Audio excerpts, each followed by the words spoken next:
Señor Jesús, pido tu permiso para compartir tu palabra.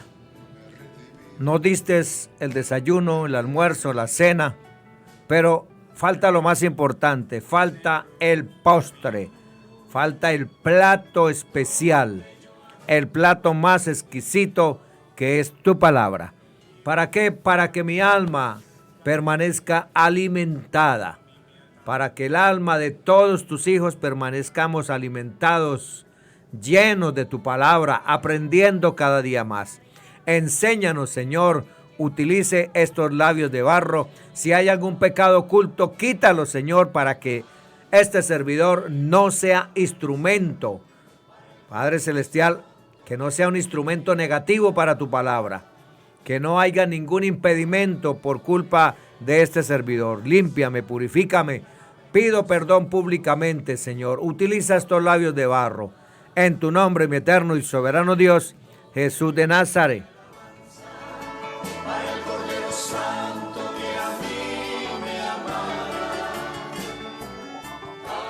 El tema de hoy lo hemos titulado ¿Puede Satanás leer nuestra mente?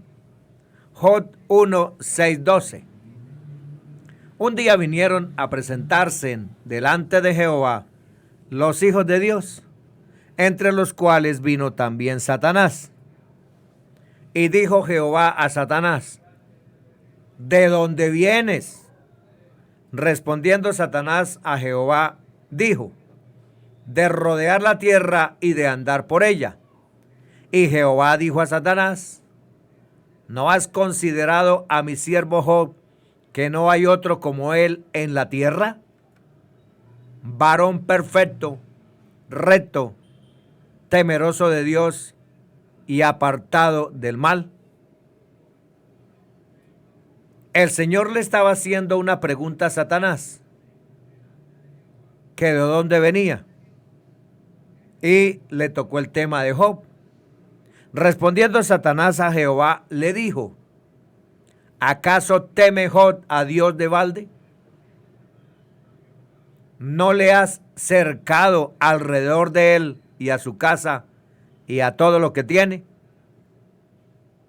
Explico esta partecita para los que de pronto no la entienden. No le has cercado, no le has bendecido, no le has dado tesoros en cantidades a toda su casa, a todos sus hijos.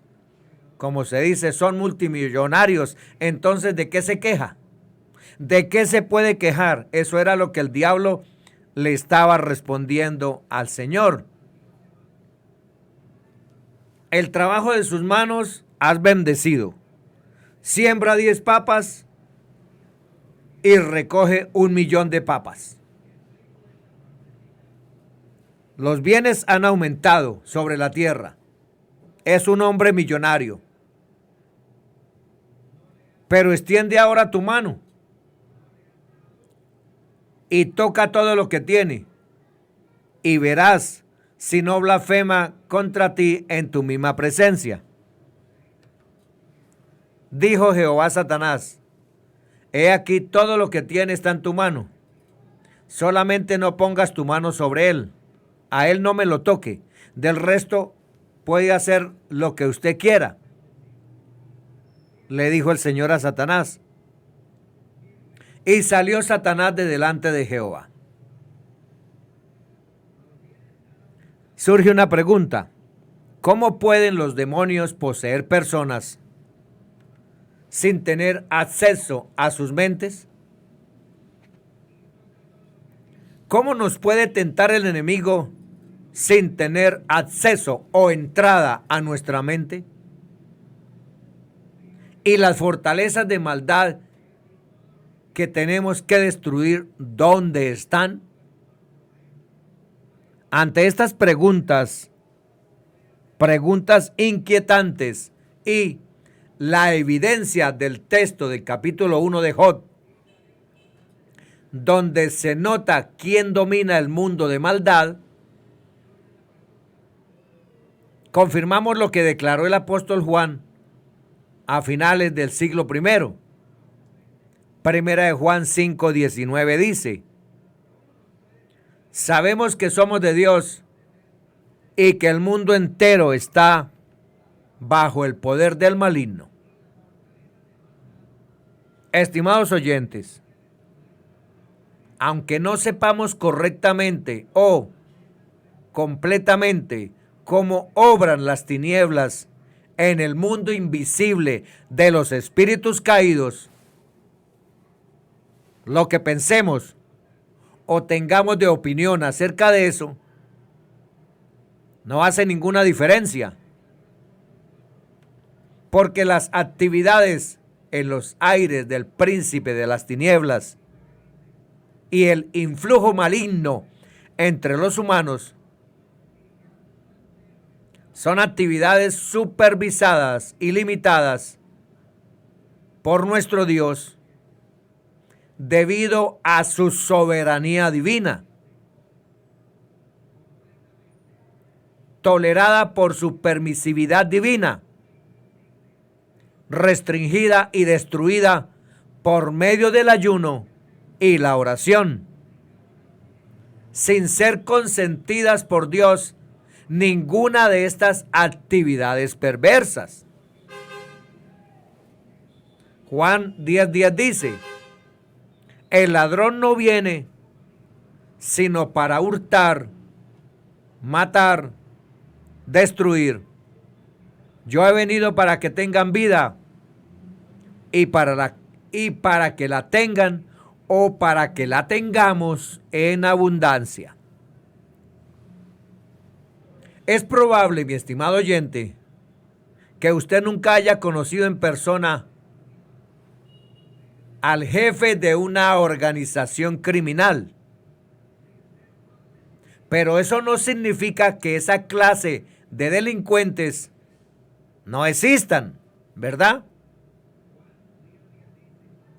Por lo general, suelen ser expertos en ocultar su identidad. Algunos incluso son capaces de dirigir sus turbios negocios desde una celda o desde su propia casa. Sin embargo, los titulares de los periódicos nos recuerdan constantemente las nefastas consecuencias de sus actividades, como enfrentamientos entre bandas rivales de narcotráfico, redes de prostitución o tráfico de seres humanos, etcétera, etcétera, etcétera. Tal vez no los veamos, pero el rastro que dejan en la sociedad los pone al descubierto. De igual modo, estimado oyente, aunque no veamos al diablo, el acusador de tu alma y de la mía, la palabra de Dios lo presenta como un ser real. Es alguien que, al igual que el poderoso jefe de una banda criminal, recurre a toda clase de engaños y mentiras para lograr sus perversos objetivos. Según la Biblia, sigue transformándose en ángel de luz. Segunda de Tesalonicenses 2:9-10, segunda de Corintios 11:14. Así y todo, su rastro lo delata. Entonces, ¿por qué a la mayoría de la gente le cuesta creer que exista alguien como el diablo? Debido a una serie de creencias erróneas muy, pero muy difundidas. Analicemos algunas antes de examinar lo que dice la Biblia sobre este malvado ser invisible. Algunos dicen, usted habrá escuchado, el diablo no puede existir porque un Dios de amor no crearía a alguien así. ¿Cierto que lo ha escuchado? O Si Dios es bueno y perfecto, parecería contradictorio que creara a alguien tan cruel y malvado. ¿Cierto que han escuchado también eso? Pero la Biblia nos dice, la Biblia no dice en ningún lado que Él creara un ser cruel, rebelde y maligno. No lo dice. Al contrario, describe a Dios en estos términos. La roca perfecta es nuestro Dios, porque todos sus caminos son justicia. Dios de fidelidad, con quien no hay injusticia, justo y recto es Él. Deuteronomio 32:4, Salmos 5:4. Entonces surge la pregunta, ¿cuál es el origen del diablo? Para saberlo, primero hay que averiguar si un ser creado perfecto puede hacer cosas que no estén bien, que no estén correctas. Dios no creó robots, sino criaturas con libre albedrío, es decir, con la capacidad de tomar decisiones por su propia cuenta. Usted es una de esas, mi estimado oyente.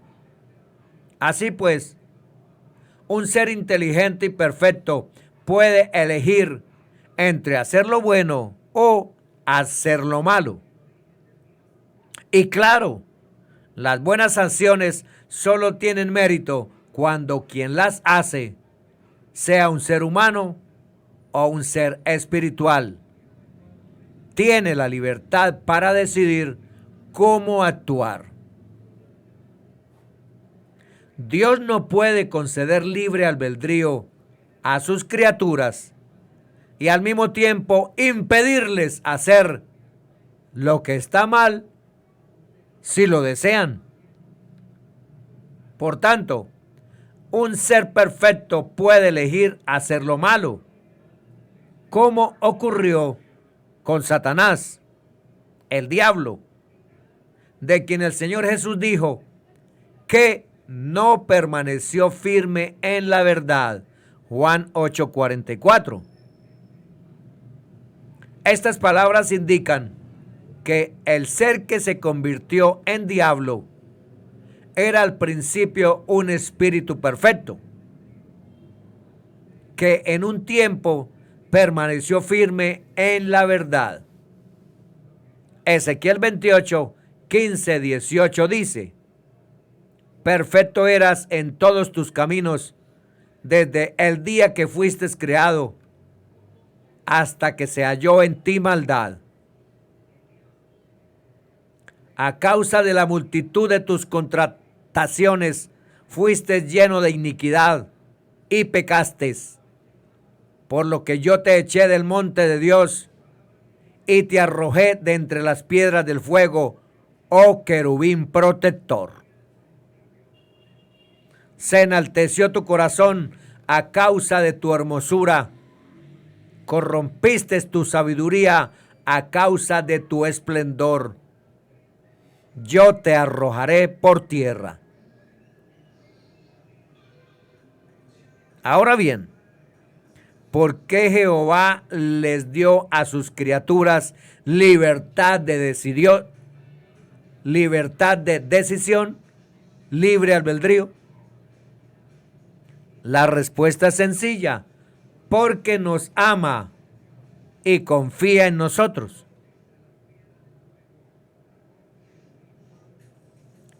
¿El diablo trabaja para Dios?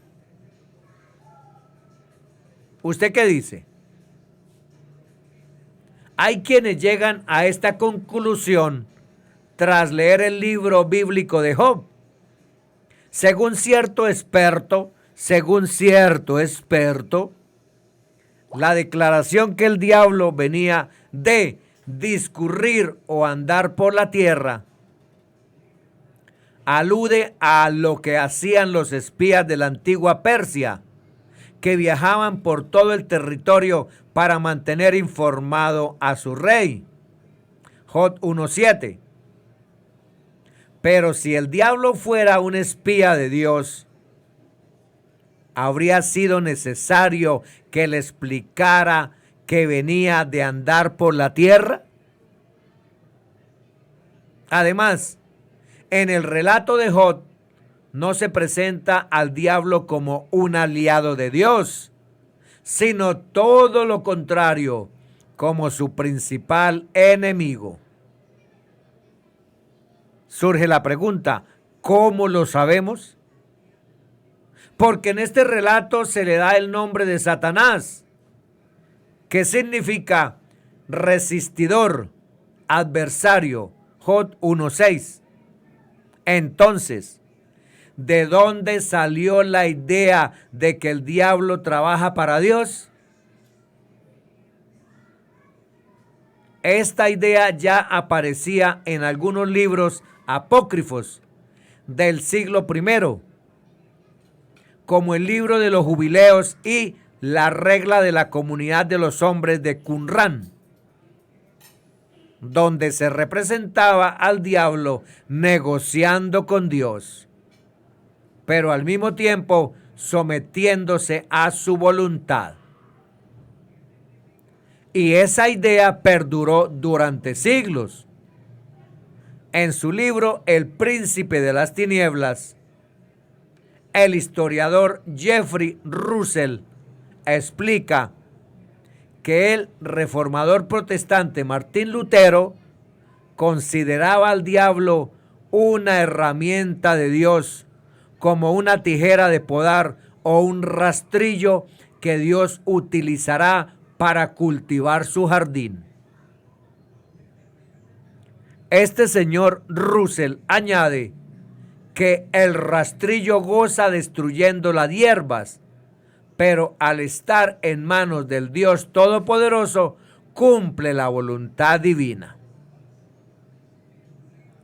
Esta falsa enseñanza, posteriormente adoptada por el teólogo francés Juan Calvino, ofendió el sentido de la justicia de muchos creyentes. Si a estos creyentes ya les costaba entender que un Dios de amor permitiera la maldad, mucho más les costaba aceptar que supuestamente la causara. Santiago 1:13 dice, cuando alguno es tentado, no diga que es tentado de parte de Dios, porque Dios no puede ser tentado por el mal, ni Él tienta a nadie. Hoy día, esta creencia, sumada a los horrores vividos en el siglo XX, hace que muchas personas no crean ni en Dios ni en el diablo. Todos hemos escuchado esto cuando hablamos sobre el aumento de la injusticia y la maldad, sin notar o ver castigo ejemplar sobre el mal. ¿El diablo es solo un símbolo de mal? Si así fuera, sería casi imposible entender algunos pasajes bíblicos. Analicemos, por ejemplo, Job 2:3-6. ¿Con quién hablaba Dios? ¿Con la maldad que había en Job o tal vez consigo mismo? Y si Dios acababa de expresar su confianza en las virtudes de Job, ¿por qué acto seguido le enviaría desgracias para probarlo? Atribuirle a Dios esos motivos equivale a decir que es un ser malvado, en vez de aquel en quien no hay injusticia. Salmo 92:15. En realidad, Dios se negó a halagar la mano contra Job. Repito, Dios se negó a alargar la mano contra Job. Es obvio que el diablo no puede ser una representación indefinida, vaga o símbolo del mal solamente, ni tampoco un supuesto lado oscuro de la personalidad de Dios. Más bien, es un espíritu angelical que se convirtió en el principal enemigo de Dios. Esto dijo el Señor Jesús, que vino del cielo como Señor y Maestro. Lucas 10, 18, 20 dice: vi a Satanás caer del cielo como un rayo. Miren, les he dado autoridad sobre todos los poderes del enemigo. Pueden caminar entre serpientes y escorpiones y aplastarlos. Nada les hará daño. Surge la pregunta: ¿quién domina realmente el mundo? En la actualidad son muchas las personas que piensan que creer en el diablo es anticuado. Sin embargo, solo la existencia del diablo explica la crueldad que vemos en el mundo. Y los intentos de negar su existencia han llevado a muchos a rechazar a Dios y todas sus normas morales.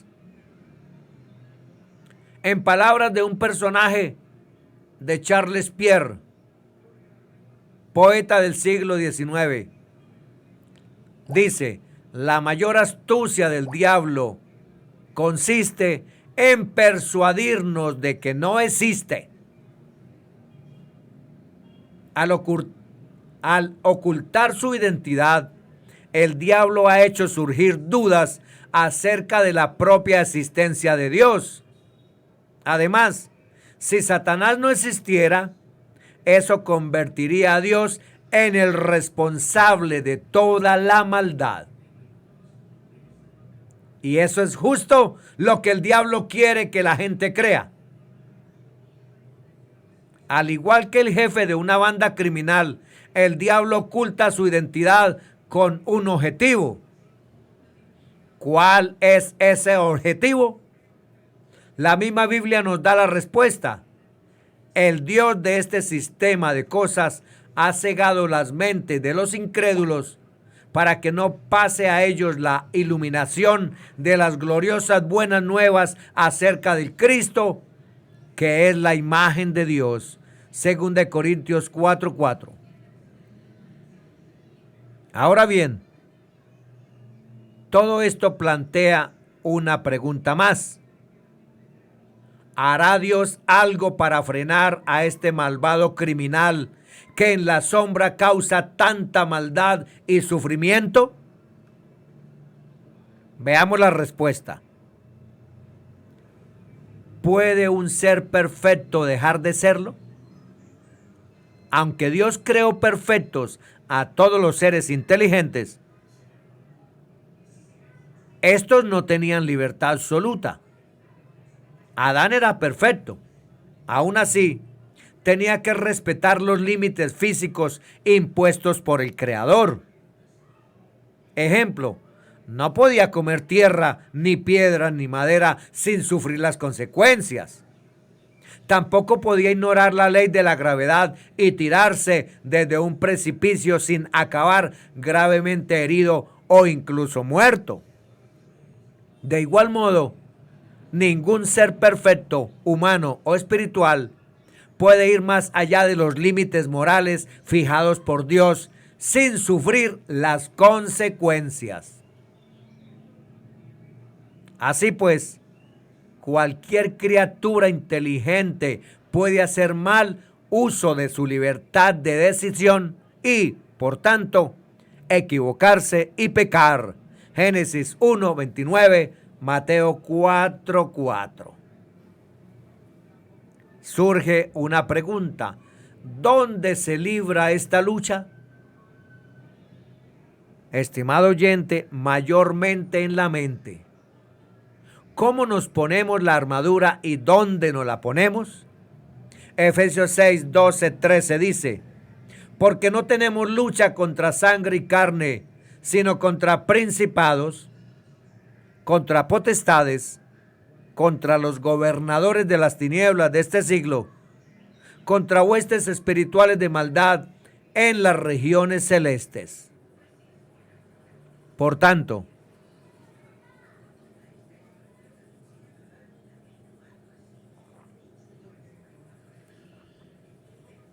tomad toda la armadura de Dios para que podáis resistir en el día malo y, habiendo acabado todo, estar firmes. La armadura de Dios nos la ponemos completa, espíritu, alma y cuerpo. En la mente y el espíritu, al entender que es para poder apagar los dardos de fuego del maligno que lanza a nuestras mentes. En nuestros miembros, para enfrentar el desánimo, resistir el fragor de la batalla y la paralización de las rodillas. ¿Por qué dicen Filipenses que debemos orar para que nuestros sentimientos y pensamientos estén guardados por su paz si el enemigo no tiene acceso a ellos? Por nada estéis afanosos, sino sean conocidas vuestras peticiones delante de Dios en toda oración y ruego con acción de gracias. Y la paz de Dios, que sobrepasa todo entendimiento, guardará vuestros corazones y vuestros pensamientos en Cristo Jesús. Filipenses 4, 6, 7. Ciertamente Satanás no es omnipresente ni omnisciente. Es una criatura y, aunque sea un ser espiritual, no tiene la capacidad de leer, ver o mirar nuestros pensamientos y no sabe lo que pensaremos mañana. Lo más grave, puede poner pensamientos hablando en primera persona en nuestra mente para que parezcan nuestros. Mateo 16, 21, 23 dice: desde entonces comenzó el Señor Jesús a declarar a sus discípulos que le era necesario ir a Jerusalén y padecer mucho de los ancianos, de los principales sacerdotes y de los escribas, y ser muerto y resucitar al tercer día. Entonces Pedro, tomándolo aparte, comenzó a reconvenirle diciéndole: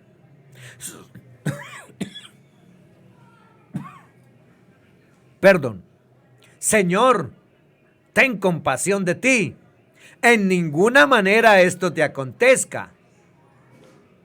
Pero el Señor, volviéndose, le dijo a Pedro: quítate de delante de mí, Satanás.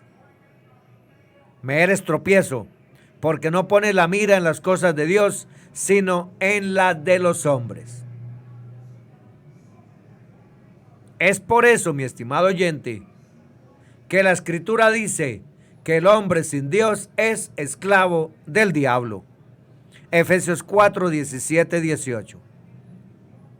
Esto pues digo y requiero en el Señor, que ya no andéis como los otros gentiles que andan en la vanidad de su mente, teniendo el entendimiento entenebrecido, ajenos de la vida de Dios por la ignorancia que en ellos hay, por la dureza de su corazón. Termino. Cuidar mi mente es mi mayor responsabilidad, porque de ella emanan mis pensamientos y decisiones. Bendiciones para todos, en el nombre que es sobre todo nombre, Jesús de Nazaret.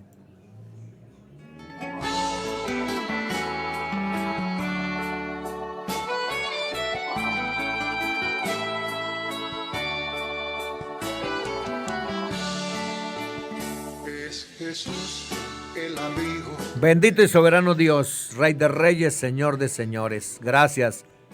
Gracias por haberme dado permiso de compartir tu divina palabra.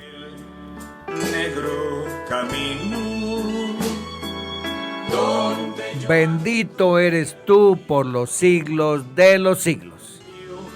aquellas cadenas que a mí me ataban, que a mí me ataban.